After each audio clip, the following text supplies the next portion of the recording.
Sa nama je na linku politički analitičar Saša Ordanovski iz Skoplja. Gospodine Ordanovski, dobroveče. Slušali ste ovaj razgovor. Možete li nam reći šta se u stvari sada dešava u Skoplju što se političkih događaja tiče? Čekaju se dalje razgovori opozicije i premijera, kampuju ljudi ispred vlade i šta još? Prvo, ja moram da se samo delimično saglasim sa vašim gostima. Ja razumem naime to što je kolega Jakšić govorio, ja razumem potrebu dela srpske javnosti da Makedoniju gleda pre svega u političkom smislu preko nekakve veliko-albanske ideje u smislu interetničkih odnosa, ali ja moram da vam kažem da u Makedoniji Velika Albanija je prilično penzionirana tema i da to zapravo ne podržava niti jedan, ali baš niti jedan relevantni, važniji politički faktor na samoj političkoj sceni. S druge strane, sama rasprava da li su ovo teroristi ili kriminalci, mislim, ovdje je već sve jasnije da se radi o klasičnim kriminalcima koji su bili plaćeni da urade ovo što su uradili i onda je to krenulo, izašlo iz kontrole i mi, za razliku od vas, imamo i već nekih konkretnih informacija kako se sve to zbivalo. Konkretno? Dakle, sumnja da je u to umešana makedonska tajna policija ima sve više osnova, pre svega od ovog rođaka koji vodi tu tajnu policiju, gospodina Mjalkova, koji je prvi rođak do gospodina Grujevskog, i da je to zapravo bio jedan manevar i pokušaj da se u javnosti zapravo smeni tema. Da se napravi jedna diverzija kako bi se izbjeglo od ove žestoke kampanje koja se vodi protiv same vlade zbog ogromnih kriminala i sve mogućih drugih zloupotreba. Ali kažu da bi to bila, izvinite gospodine Ordanovski, ali kažu da takva teza bi bila jako opasna, da to potiče iz tih kanala ili iz kanala oko premijera, jer ipak previše ljudi stradalo, policajaca. Ne veruju ljudi da bi neko bio spreman za takvu egzibiciju. Vidite, ja ne govorim da to nije opasno, naprotiv, ja mislim da je to vrlo opasno i zbog tog debakla, zbog tog fijaska, mi smo već 2 dana nakon Kumanovskog incidenta imali ostavke tog šefa tajne policije i ministrice unutrašnjih poslova, a mislim da će to biti zapravo i glavni razlog da se sad uključe svi važni međunarodni faktori u makedonsku unutrašnju krizu i da će to neminovno da rezultira sa odlaskom gospodina Grujevskog sa vlasti. To je upravo moment u koji se nalazimo, to se sada pregovara, počelo je juče u Strasburu i bit će još, verovatno par nedelja će se razgovarati o svim tim detaljima. Za sada su ti detalji nedostupni za javnost, ali je već poznato da se agenda oko stvaranja nekakve privremene vlade koje će nas odvesti do regularnih i demokratskih izbora za jedno 12 mjeseci od sada, da se to već manje više diskutira u detalju. A na osnovu čega gradite taj stav, izvinite? Na osnovu čega vi gradite taj stav? Ipak Grujevski je dobio takvu većinu na izborima. Imali ste demonstracije u Skoplju, provladine demonstracije koje su bile još veće od opozicionih demonstracija. Imate sada kampovanje i opozicionara i provladinih pristalica ispred vlade. Nije utisak da je Grujevski uzdrman ili poražen, da ne kažemo? To nije vaš utisak u Beogradu. U Skoplju je to vrlo veliki utisak, pošto mi sad čujemo detalje kako su falsificirani i pokradeni zapravo svi zadnji 3-4 izbori. S druge strane, nema sumnja ovdje da je miting opozicije bio veći od ovog vlasti, pogotovo što taj miting, znate kako, Grujevski više nema problem samo sa opozicijom, to što i kolega Jakšić kaže. Dakle, ovdje se stvara jedan veliki građanski pokret koji traži da ova nedemokratska, autokratska vlast napusti svoje pozicije.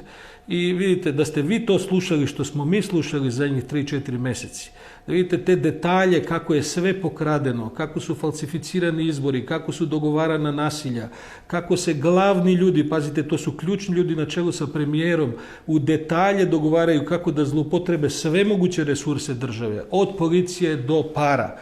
Pa to je strašno, mislim. To je zapravo probudilo celu javnost. Da li vi govorite o ovim snimcima koje je lider opozicije SDSM-a Zaev u proteklom periodu puštao te snimke razgovora snimljenih.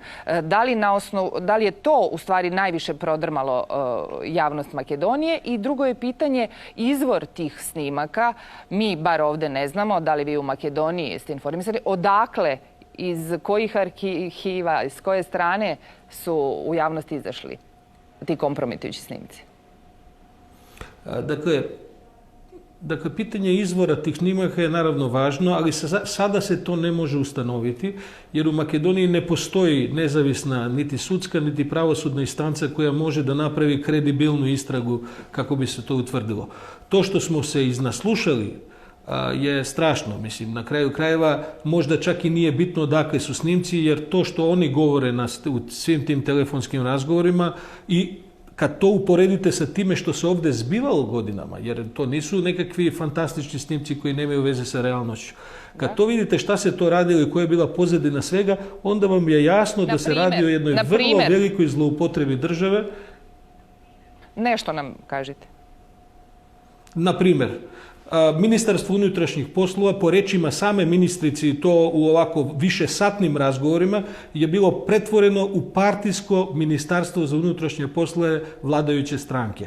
Dakle, sveukupni resursi, prisluškivanja, praćenja, pare, tajne službe, javne službe, obezbeđivanje sve mogućih usluga vladajućoj partiji, s druge strane pritiska, reketiranja i svega i svačega, svakoga koji je mislio kritičnije prema vlasti, sve je to bilo zloupotrebljeno i stavljeno 24 sata na raspolaganje vlasti. I mi to sad slušamo u toliko mnogo detalja i sa toliko kolorita da, znate kako, vi možete svašta da mislite o opoziciji, možete svašta da mislite odakle su ti razgovori, ali ovo je tako šokantno da nema drugog izlaza od, kako da vam kažem, nego da se ovi ljudi maknu i da onda dođu neki drugi koji će sve to pokušati za izvestan period da vrate u normali. Zanimljivo je bilo i obraćanje Gruevskog premijera na mitingu koji upućuje poruku više puta stranim investitorima da je Makedonija stabilna zemlja. On obećava kako će Makedonija imati najveći privredni rast u Evropi. Na istom mitingu govori o 40.000 novih radnih mesta. On je usmerio obraćanje svoje prema svetu, prema investitorima, govoreći kako je u Makedoniji sve na svom mestu i da nema nikakvih problema, ali nismo primetili reakciju predsjednika Makedonije. Šta predsjednik Đorđe Ivanov na sve to kaže? Prvo, ja se nadam da vi još uvijek pamtite, recimo, govore Miloševića negde septembra 2000. godine. Dakle, ove govore koje sada slušamo od Gruevskog vrlo mnogo podsjećaju na to.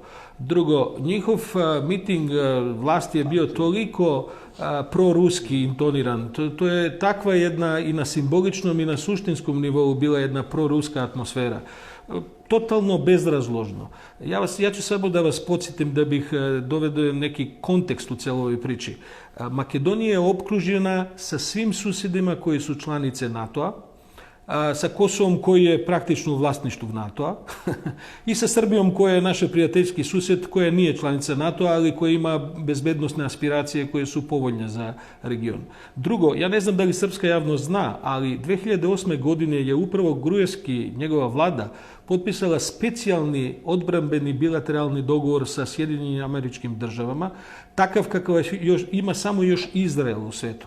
Dakle, u tom dogovoru stoje stvari da, recimo, Amerikanci mogu vojnim snagama da interveniraju za sačuvanje teritorijalnog i državnog integriteta Makedonije. Dakle, pazite, ta priča gde Makedonija pripada i ovo što slušamo sve ove turske tokove, pa Lavrov koji se toliko uzbudio da je za 2 mjeseci dali su 5-6 zvaničnih reakcija, 20 godina su čutali za sve drugo. I tako dalje. Dakle, to je jedna mutaža koja se verovatno plasira kako bi se nekakvi drugi regionalni interesi, čak i kontinentalni, bi se avansirali u tu svrhu. S druge strane stoji Gruevski, za koga mi ne znamo kakve je tajne odnose razvio sa Moskvom. Mi znamo i on to priznaje da mu je Putin zapravo idol vladanja, idol kako treba da izgleda država.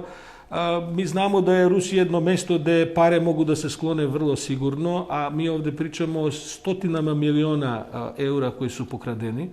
I tako da meni se čini da tu nema velike filozofije, velike regionalne nekakve geostrateške diskusije i tako dalje. Radi se o jednom režimu koji je došao pri kraj svojih nedemokratskih dela, koji treba da ide i sad je pitanje kako da sve to prođe što bezbolnije. Što se tiče samog predsjednika, mi nažalost imamo predsjednika koji kao i da ne postoji, pošto zamislite, on je otišao na paradu u Moskvi istog dana kad je Kumanovska kriza došla do takve eskalacije koja je uzdrmala cijel region.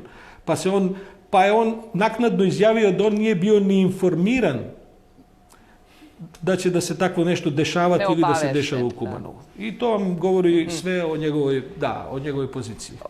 Gospodine Dačić, ovo podsjećanje na 90 ili već kako reče gospodin Jordanovski? Ili nešto liči? Pa ja bih volio da su svi izvukli pouke iz tih 90-ih. Pa, pošto ste spominjali Miloševića, bilo bi dobro da se setite i njegovog govora između dva kruga predsjedničkih izbora. Mislim da mnogi ga se sećaju sada.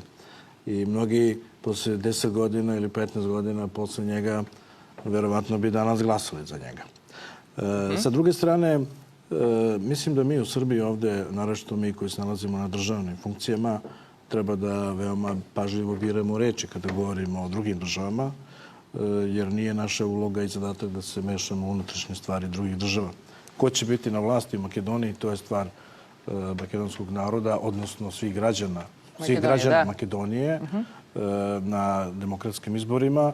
Mi želimo dobre odnose sa našim susedom i želimo stabilnost i u političkom i u bezbednostnom smislu u Makedoniji. Međutim, nije lako. Lako je ući u krizu. Teško je izaći iz krize. Da bi se to desilo, još jednom ponavljam, mislim da smo svi, da cela međunarodna zajednica snosi isto tako odgovornost. Mi sad govorimo sada o nekim... Ali nikada ne snosi posljedice ta međunarodna zajednica. Naravno da ne snosi posljedice, ali šta hoću da kažem? Ako je sve ovo tačno, o čemu ste malo pre, pa i Boško je o tome govorio, a i gospodin Jordanovski. Gospodin Jordanovski, da to traje više godina, pa podsjećate, Evropska unija je svake godine predlagala da se otvore pregovori o članstvu Makedonije u Evropskoj uniji. Kako je onda to analizirano u stvari, da? Čekajte, kako sada to odjednom sada postade u Makedoniji problem taj? S druge strane, imate situaciju, već sam rekao, Evropska unija je apsolutno neaktivna kad je reč o rešavanju centralnog pitanja. Ako ja imam neki savjet za građana Makedonije, iskoristite ovu priliku kad treba da nađete rešenje za izlazak krize. Da nešto dobijete. A to znači da se reši pitanje blokada, imena i da se reši pitanje jednog koraka dalje u evropskim integracijama.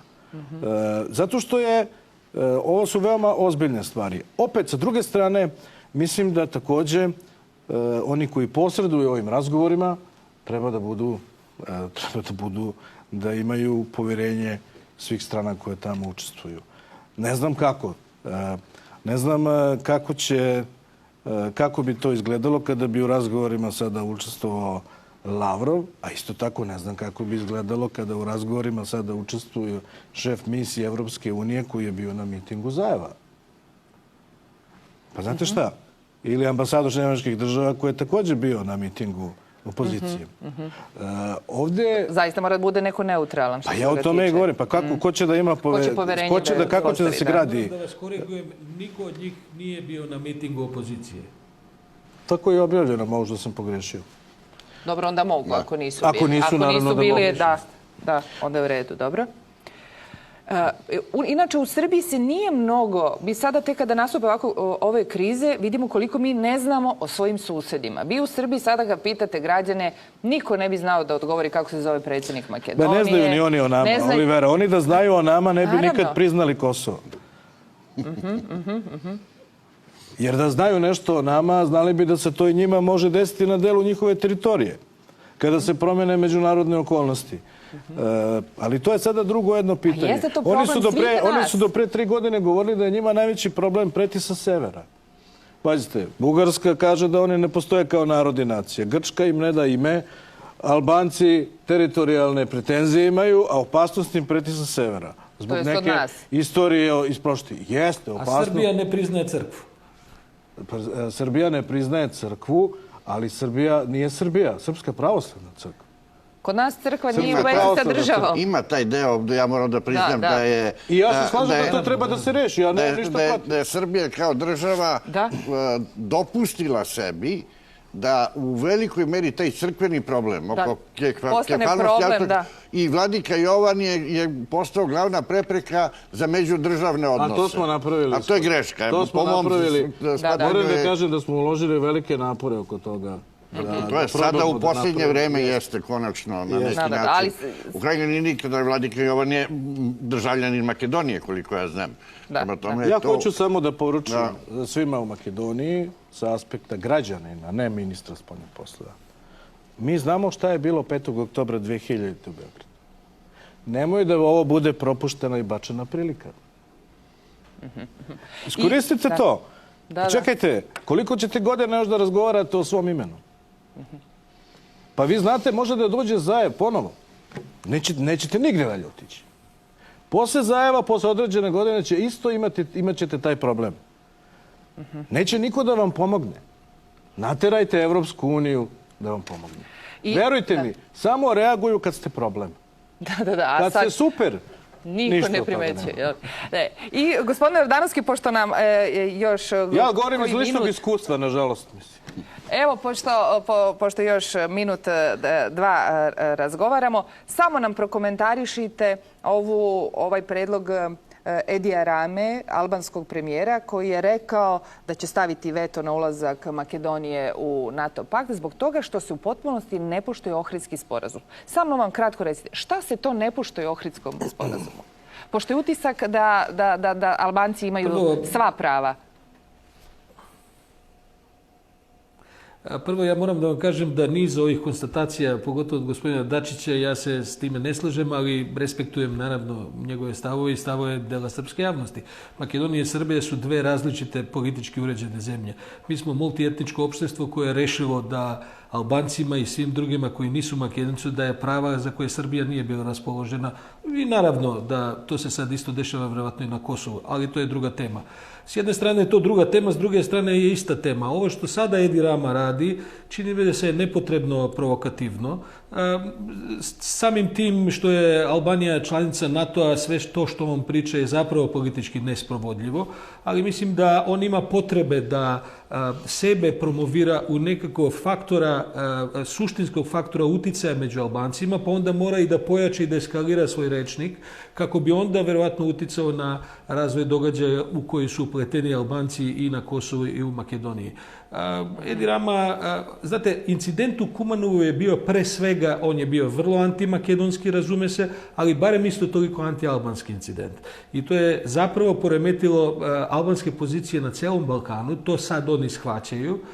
Zbog toga on nije bio nikakav incident za nikakav uvod u Veliku Albaniju, nego zapravo za destabilizaciju i albanskih pozicija u regionu. Jeste, ali mi smo i vidjeli na snimcima kada policajci izlaze kako im građani iz tog naselja zvižde i negoduju kada policija makedonska prolazi. I ti snimci su emitovani ovde. Moram da vam kažem da je veliki uspeh što nije bilo nikakvih civilnih žrtava, a tamo se pucalo kao da je veliko ratište. I mnogo Albanaca zahvalno kaže da su policajci bili relativno korektni u takvoj jednoj napetoj tezičnoj reakciji. Makedonska štampa, to sam pročitao, čak napominje da se prvi put dogodilo ovo tokom incidenta u Kumanovu, da su makedonski, odnosno makedonski građani Kumanova primali i spasavali svoje albanske komšije. Mogu ja samo da vas jednu stvar pitam. Šta bi se desilo da su to bili Srbi koji su došli, njih 20, sa puškama u Kumanovu? Ili gore gde su žive Srbi? Izvadila bi se rakija i verovatno čvarci pa bi se to proslavilo. Ne verujem, nego bi to bila srpska agresija. Dajte malo, prestanite više da živite u bajkama. Realnost je realnost. Bavite se problemima i rješavajte to što možete da rešite. To vam ja savjetujem. A ja, naravno, ja sam služio vojsku u Kumanovu. Eto, pa nije slučajno što je u Kumanovu. A tad je bilo mirno kad sam ja bio. Dubog trag je ostao. Dubog trag je ostao. Gospodine Jordanovski, hvala vam na ovom razgovoru. Želimo sve najbolje vama, građanima Makedonije i da se u dobrom duhu ovo sve završi.